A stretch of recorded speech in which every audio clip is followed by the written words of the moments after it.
Hello again, everybody. Happy New Year. Welcome to Tiger Sidelines. We are back in 2020 alongside Gabe DeArmond and Dave Matter. I'm Bo Bayman. Here it is, the beginning of January, and the basketball season is over. Well, if you listen to some of the fans, it is, but things not going well. Roller coaster while we were gone. There's a good win against Illinois. You beat Chicago State by about 60, but then there's a loss at Kentucky where you were competitive. Right. And then the loss at home to Tennessee in a game really you had to win. Well, the way the schedule sets up, and when you open at Kentucky, and then you get Florida coming in, and then you go on the road for 2 games next week, you look at Tennessee, and you don't want to say there's a must-win in January, but if you're thinking about playing in March some relevant games, you got to win that one because Tennessee's off. I mean, they have 5 losses this year. They didn't get their 5th loss last year till the SEC championship game. Wow. So they're down. And you need to capitalize 21 turnovers by Tennessee, and you still lose by 10. That's hard to do. And here's a game last night that's tied with about under 8 timeouts, and then you just can't do anything right. Yeah, I mean, Drew Smith fouls out with 5:06 to go, or 5:04 to go, and I mean, it was bad after that. But even before that, again, we keep going back to they've lost every game they've allowed 60 points. I equated it to a baseball team that puts up a run in the first and then tells the starting pitcher, well, if you didn't make that hold up, you didn't do your job. I mean, you can't ask the defense to be perfect every night. And that's exactly what's happened. When you watch the games, you're like, where's the scoring coming from? And you just don't know. And it's so inconsistent. It was Mitchell Smith and Trey Jackson against Tennessee. When has that ever happened? Well, never. Right. Drew Smith's had games where he's been the guy. Pickett's had some nice games off the bench, Pinson. But there's never a game where you're going like, okay, we know this guy is going to do this offensively. And then you ask Konzo about it, and he's so concerned about defense that offense is kind of an afterthought. And you had Torrance Watson go off, but that was in the Chicago State game. And now people are saying, can you do that in an SEC game? Well, but the problem is, and this has been a thing since Konzo came here. I mean, he substitutes at a rate that there's no way you can possibly keep up with it during games. I mean, last night, Trey Jackson scored 7 points in 2:20. He was on the floor for 47 seconds in the next 9.5 minutes. And then Konzo says, well, he's not in game shape. I mean, you've had 13 games to get him in game shape. Yeah. What have we been doing in 58-point games against Chicago State, not playing him? Right, and now the Tigers fall to 8-6 overall, 0-2, and really, honestly, they're a long shot to be playing in March. Well, yeah, and for one reason is the SEC is just not as good, so they're probably not going to get 7 or 8 teams like they have in the past. On the other side of that, there should be more winnable games in the league this year, but everybody's saying that, not just Missouri. Well, and the problem is they're 1-5 against top 75 competition this year. The SEC's not great, but 11 of their 17 games are against top 75 competition, and a lot of them are on the road. I mean, I've got a hard time seeing 500 in this league, and 500 in this league isn't getting this team in the NCAA tournament. Well, especially with the loss last night. I mean, you had to have that one. If you sit here at 1-1, you're feeling a whole lot better about yourself. Let's go back since we weren't here. The bragging rights game was probably the best game that they've played this season because, I mean, going into the game, I didn't really expect them to win, and then they came out and showed Illinois the toughness and they were able to score, and it was a complete game. It was the quintessential Konzo Martin team type performance. I mean, they were gritty. They hit the boards hard. They really outplayed Illinois' big guys, which I thought would be the strength, would be the thing that puts Illinois over the edge. They made enough timely shots. They somehow overcame Mark Smith not hitting a single shot the entire game, which kind of getting used to a little bit in big games. And they did everything right you're supposed to do. And you kind of think, okay, maybe this is the launching point to some good things for this team, and it just really hasn't happened. Yeah, then they came back and beat Chicago State, which they were supposed to, but now 0-2. And then the other big news from yesterday is Jeremiah Tillman, out indefinitely, could potentially be the season for the big junior. Foot problems with big guys, I mean, you don't want to say it's Greg Oden-like, but, I mean, foot problems tend to linger, and I noticed really at halftime of the Illinois game, when he came out, we all immediately said, something's not right here. And then in the second half, he got the wrist hurt when he got his dunk blocked, but then he didn't play against Chicago State. He kind of played against Kentucky. I mean, he was out there for 8 minutes. But you do kind of wonder, because the thing is, it's the opposite foot. Right. It was the right foot that was hurting. It's now the left foot with the stress fracture, which makes you think maybe he's compensating or whatever. But was this made worse by playing a few minutes? I don't know if he's been practicing or not because we don't see practice, but I don't know if there was anything that could have been done to prevent this. And the initial reaction is, well, he hadn't been very good anyway. Right. But he's still, he's a big part of this team. No question. And if he's out 6 to 8 weeks, which is kind of normal with the stress fracture, that's the season. Well, and you've got to completely adjust what your plan is because everything's kind of built around having this big guy in the middle that teams are going to double team, and you try to take advantage of that. Well, now you've got nothing against Reed Nico, but teams aren't circling him on their scouting reports. Right. So it changes things. And yeah, you lose 9 points, 4 rebounds a game, and 1.5 blocks. But for a team that can't score, I think every point you miss is tough. And could this be the thing that actually forces Konzo to do what he's always said he was going to do, which is, he talks a lot about positionless basketball, but he is the anti-positionless basketball. He nonstop, there is a big guy and a power forward on the floor. So maybe without Tillman, maybe they are forced to go with 4 guards or to go with Kobe Brown as basically your center. And if you play smaller, maybe you can get some more scoring because I don't want to say you're quicker, but maybe you can get out on the break a little quicker. Yeah, and they did a couple times against Tennessee early, back to back, and it worked. And if anything, you can get some fouls and get the other team in foul trouble, which Missouri has a tough time doing. So maybe that's the answer. I don't know. It'll take some adjustment on his part, and that's not something we've really seen from him a lot the last couple of years. As we go forward the rest of the season, are expectations the same? Are they tempered? Well, they're a little different because of last night.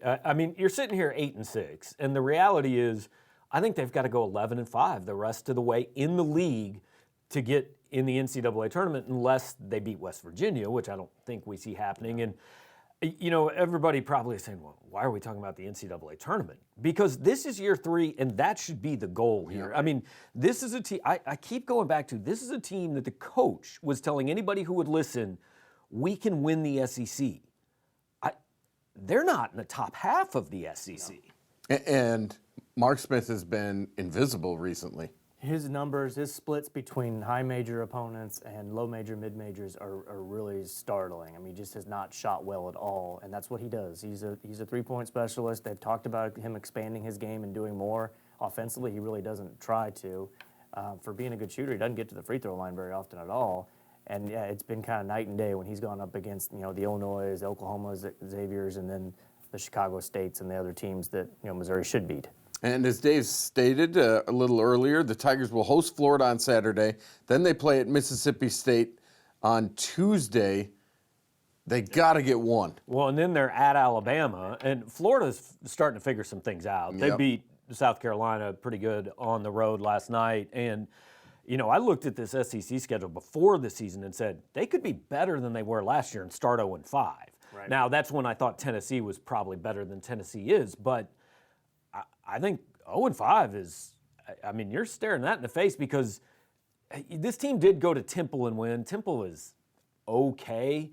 Mississippi State and Alabama aren't great teams, but this is a program that the last few years has really struggled to win games on the road. Yeah, they're on the road. Mississippi State, I think they're the second tallest team in the nation, whatever that means for this team. I don't know if it's a great matchup. And Alabama, they score 90 points a game. Under Nate Oates. They are really prolific offensively. And even if Missouri holds them to 70, the Tigers aren't scoring 71. They don't win when they give up 60. Yeah. Literally 0-6. And Gabe, I saw on Twitter people coming at you saying he's got to be on the hot seat and everything. I think the frustration for fans is, like you said, it's year 3. And then the other thing is the recruiting. How is it going to be different next year? Well, because their recruiting class right now is one guy that, frankly, nobody had really heard of before he committed. Look, 2 things can be true at the same time. You can be disappointed. You can even think the coach is not doing a very good job, but it doesn't mean he's getting fired. Even if his contract wasn't what it is, he's not getting fired. He took over a bottom 5 high major program in the country, made the tournament in year 1. That buys him a little time. Now, that's not saying that this is going to work and he's the guy necessarily, but he's going to get the chance because when Missouri did this contract with him, it was very obvious. We're betting on Konzo Martin, and if we're wrong, this program's in big trouble. And 3 years ago, Michael Porter's out for the season. Last year, Jonte's out for the season. This year, now you could say Jeremiah, not saying he's the best player, but he's one of. He's one of. It's that. I don't know if we can put them all in the same category. I mean, I think Jonte is a pro if he's healthy. Michael obviously is a pro, what he's doing as a rookie. Jeremiah, the thing with Jeremiah is he's the guy they built the season around going in. So I think if he got hurt in preseason, then it's fair to say. But we've saw what he can do this year. I think he's taken some steps backwards. And again, by year 3, again, Michael and Jonte, those are devastating things that happen a week before the season, whatever. But by year 3, the point is you should be able to survive losing Jeremiah Tillman. I mean, this is the equivalent to me of, well, Emmanuel Hall was out. We just can't score. Well, that's your fault. Your program's not good enough to survive the loss of one receiver. Right. If they can't survive the loss of Jeremiah Tillman, that's fully on the coaching staff in year 3. Yeah, no doubt about it. Okay, switching gears and speaking of surviving somebody who's gone, Sophie is gone, and the women's basketball team is now 4-11. They got a nice win on Sunday against LSU in a game that they were up big and nearly threw away, but LSU couldn't make free throws down the stretch. But here they are, 1-1 in the SEC, but 4-11 overall. They lost to Princeton, lost to Illinois, lost at Tennessee, and then beat LSU by 4. Yeah, when SEC play started, they were the only SEC team with a losing record, and it wasn't like they were 7-9. I mean, 3-10 when it started. So give them credit for Saturday. Maybe they've turned the corner a little bit. They've got a really tough one with Mississippi State coming in Thursday.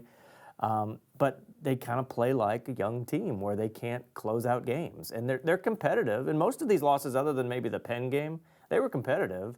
They just can't finish. And that's what you kind of expect when you're leaning on freshmen. Well, I'm not going to pretend, honestly, to have paid a lot of attention, but is this team going to win 10 games? It's going to be tough now that they're in the league. Yeah, now that they're in the league, I think that's tough. It's going to be hard. I mean, because some teams you can count on wins before in the past, like Arkansas, they're good now. Yeah. So Missouri's at the bottom. And the thing with great players is always their legacy is always determined by what happens after them. Brad Smith isn't viewed as Brad Smith if Chase Daniel isn't next, right? Yeah. I mean, if you follow Sophie up with 6-24 and you don't get significantly better in the next 2 years, like, you have failed to capitalize on the best player in the history of your program. Yeah, no doubt about it. The Tigers, as Dave mentioned, they got a tough road this week. They're Mississippi State, number 14, Arkansas, number 20. Those are your 2 games. And it was key to me for them to get a win against LSU. They got Asia Blackwell, who's really coming into her own as a freshman. Haley Frank is there. The pieces around them have to step up. Yeah, you know, they're kind of led, outside the freshmen, they're led by players that were just complementary pieces in the past, and now all of a sudden they're asked to, okay, hey, Sophie's not around, so you don't need to be her, but you kind of need to pick up the slack. And I think that's where kind of the gap was with this program. Like, they recruited really well this freshman class. You get two of the best freshmen in the league. What were you doing before that? Like, you know, and then next year they add all those transfers too that are sitting out this year. This is kind of just, you don't want to say it doesn't count. It's not just a complete mulligan because it has been ugly. But there will be reinforcements on the way next year. You just kind of have to get through this first. Robin got a little upset when everybody was calling this a transition year at the beginning of the year. So yeah, and she might have been a compliment. Yeah, she thanked the fans for showing up and still doing it. And that's the difference maybe is you can see the reinforcements coming to the women's team and you wonder about the men's team. Yeah. I mean, that's kind of the difference. All right, when we come back, we'll check the Twitter feed, the tweet machine on Tiger Sidelines when we return. You're watching Tiger Sidelines on MC22.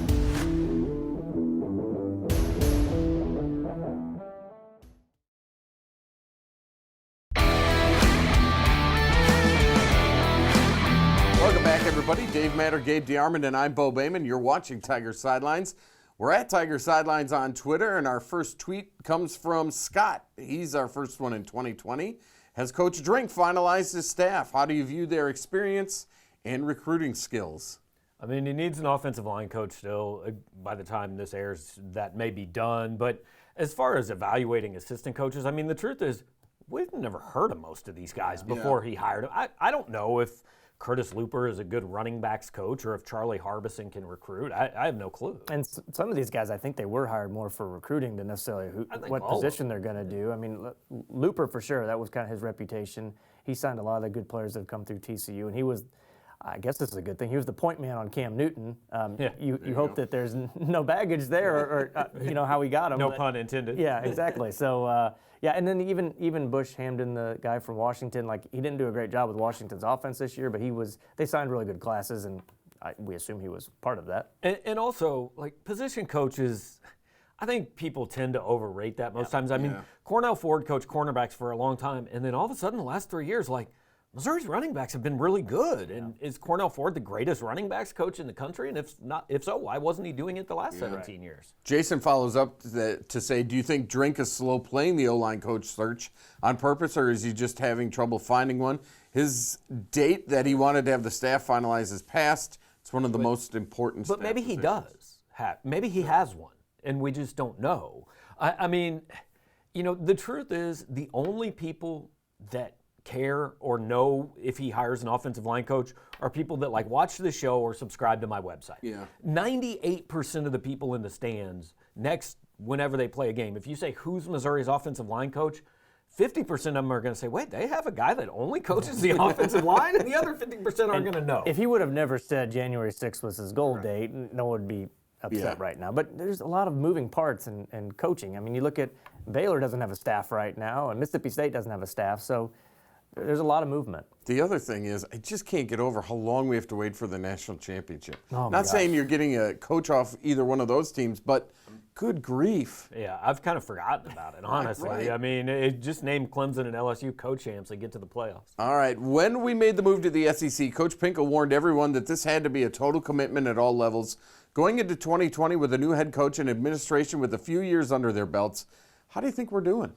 It's not great, Bob. No. I mean, you give them credit for building the South End Zone complex, because I don't think you build that if they stay in the Big 12, because I think the idea was just kind of a little more complacency. I think they need more buy-in from a lot of places. You need more from the fans, and that's on the administration and the coaches and everybody to give them a product worth coming back to. And I think I keep going back to basketball when I get asked about this, because, look, football, we always knew was going to be hard. And I think a couple years kind of messed everybody's expectations up, but you're finding out what the SEC is in football. There's no reason Missouri shouldn't be a top 4 basketball program in this league. You strike the Kim Anderson years from the record. Pretend they never happened. Missouri's 4 games under 500 in SEC play as a basketball team. That's not good enough. And a lot of people, when it happened, said, well, I think we should be a basketball school now. Yeah, I think a lot of that was just the current state of the SEC as far as that sport goes, but it has since kind of elevated the standard. I mean, they went out, Bruce Pearl got a job. Yep. They've gone out and made better hires than they ever had in the past at a lot of places. I mean, Ben Holland got a job at Mississippi State. Tom Crean, you've got Final Four coaches in the league now at schools that generally in the past have not cared. But most of those schools and those fan bases still don't really care. I mean, Georgia fans are fired up this year with Anthony Edwards. I don't think that's long term. South Carolina had 1 year where they kind of cared. Yeah. But, this is a place where there is commitment and tradition and, I guess, just interest in that sport, much more than most other places in this league. Dan says, how concerned are you about Mizzou's basketball offense? They seemed to thrive against Illinois when they made an effort for offensive rebounds and putbacks. You know why they thrived against Illinois? We talked about this in the pre-show meeting that you skipped. The officials let those teams beat the ever-loving you-know-what out of each other. When that happens, Missouri's going to look good. They still scored, what they scored, 64 or something against Illinois? So yes, the offense is a problem, and yet after every game, I mean, even after last night, somebody asked Mitchell Smith, do you guys need to score more? No, we need to play better defense. I mean, you just can't hold everybody to 50 points. Is there concern for Robin Pinchton and or the Mizzou women's basketball program, or is this just growing pains with talented younger players? We sort of touched on that before. I mean, I think she's earned the credibility to avoid the hot seat after one bad year. But yeah, I think internally, I think she should be concerned. I mean, you want to win games. You don't want to be the last team in the conference by any means. The other part is they've played close in a lot of games. They just haven't won. They also played a sneaky, tougher non-conference schedule than they probably should have played. It was a terrible schedule because the teams were good, but the names were bad. Yeah. And that's the exact opposite of what you want. Yeah. What do we have to look forward to in basketball with the season quickly slipping away and, no disrespect, a very underwhelming recruiting class? Safe to say last night was a glimpse into the future with Tillman likely gone and a project center in his place. I'll say this. When you don't have a game that stresses you out where you worry your team's going to lose or you don't have to cover it, the first 4 days of the tournament are awesome. So you got that. Yeah, that's a good point. But we talked about that before. I mean, that's what you worry about. You look into the crystal ball and you wonder what's what's coming. Well, I think if there's a silver lining, it's Missouri's not in, I guess, the Big Ten, which is deeper and better this year. You still have more winnable games, but last night was one of them. Well, and I wrote about this a little last night because Kim English was obviously on the other bench, and he's kind of a link to the last time this program seemed important. I mean, it's not just the record. How far do we seem from when people cared? I mean, I remember when this sport was a big deal here, and other than one night for 2 minutes when they thought Michael Porter was playing, it really hasn't been for 7 years. You're right about that. Gabe, I think the fan base is losing interest. We're the Cubs of the NL Central, except we have no championship. So Should we're I worse than the accept Cubs. it or Yes. accept there are Right. no championships? Well, they were raised in Queen St. John's, so. Yeah, I mean, I'm not sure I follow this Mike one. Anderson fan there, maybe? He's doing a nice job with it, He Johnny. is. St. John's is Hey. doing pretty well. Succession, but instead of a drama about a billionaire family with a media legacy at stake, the story of a rivalry between three moderately successful sports journalists, I wouldn't even say moderately, with a weekly show on cable access TV, says Nick Berardini. Take rivalry and successful out of that tweet. And it makes some Just sense. 3 moderate sports journalists. Right. Yes. That's fine. We got our own Adam Schefter over here with the, tweets and all that stuff going on. All right, thanks for all the tweets. We're at Tiger Sidelines. He's got to check his phone, so we'll take a break. That's Gabe and David. I'm Bo. We're back on Tiger Sidelines right after this.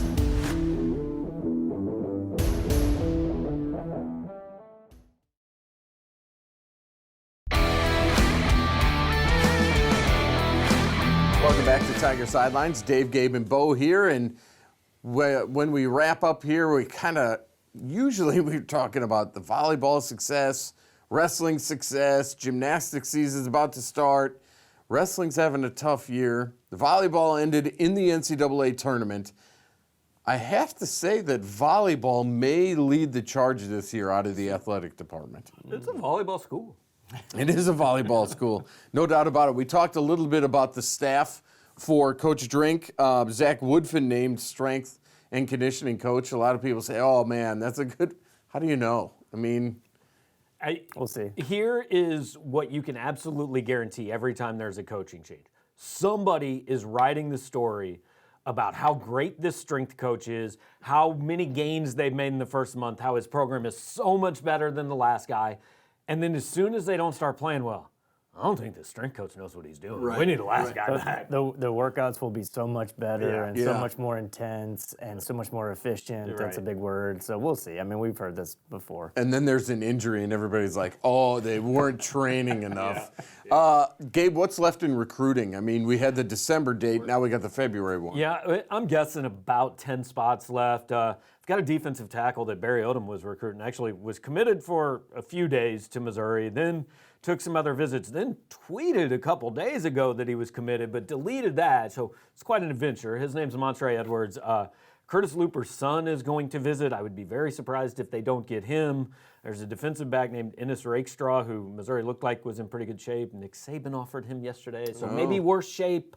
But, a few other spots. I thought it was interesting. Drinkwood said at the Illinois game, we need to recruit touchdown makers. That is actually what I would recruit with every spot. I wouldn't just get a couple. I would recruit 22 of those. So he and the staff are out working hard because they do have to. They probably have looked at everything and looked at some tape now and said, all right, we got to fill here, here, here, and here. Yeah, this is usually the signing date where ideally you're just like, okay, let's just get a few guys to finish the thing up.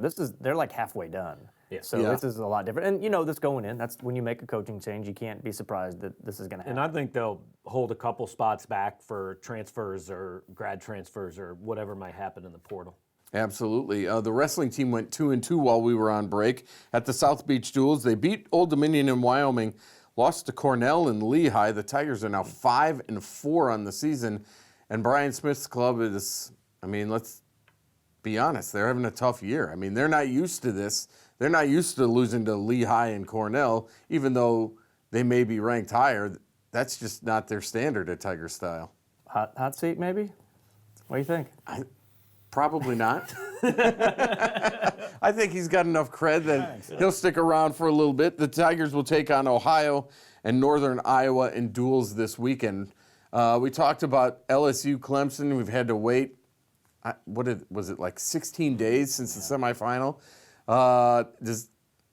Well, besides the Tigers, who wins? Yeah, I don't know how you stop LSU. I mean, they look so good, and I think Ohio State's a better team than Clemson. Yeah, I do too. Clemson won the game, but I thought Ohio State was the better team. I think everyone will pick LSU because of what they do offensively, but then if Clemson wins, I would be like, well, you can never count Clemson out. Yeah. Because they never lose. So I just hope it's a good game.